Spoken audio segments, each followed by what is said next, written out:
napakarami po na namantala sa beep card dahil po madaling makuha sa rail stations sa halagang 30 pesos. Ngayon, binibenta nila ng 200 hanggang 300. Ngayon po, meron na pong bago ngayon, 698. Ito po yung mga beep charms na tinatawag. Ito po, naging creative na po sila. Nagpalit sila ng platform, hindi na po cards. Pati na po yung parang keychain na nakikita ninyo. Wala pong nilalabas na ganito ang AF Payments na product.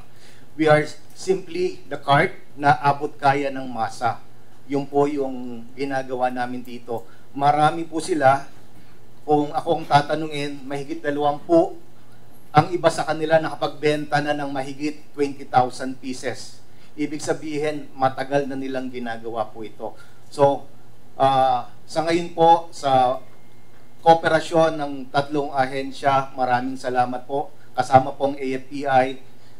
Susuporta po ang AFPI sa ginagawa po ito ng DOTR at ng PNP po. Itong mga big chat na to, susulatan din natin itong mga online selling platforms.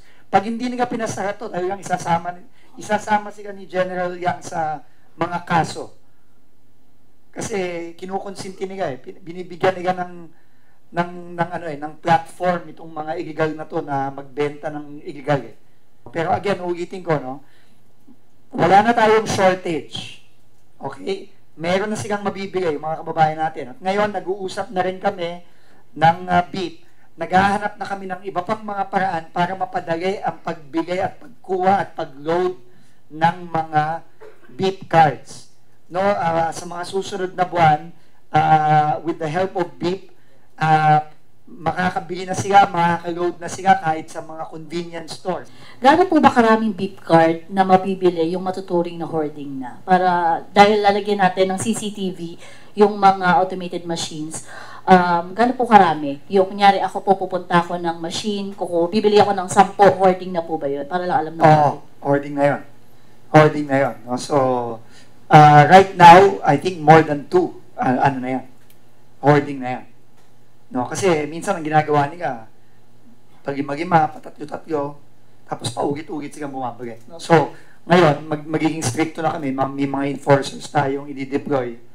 Tapos, on the spot, kapag merong nakita sa CCTV na maraming mga binibigay, pinapahuli na namin kaagad. Kaya, again, uulitin ko sa mga kababayan natin, huwag nyo nang gawin kung ayaw nyo kayong mahuli.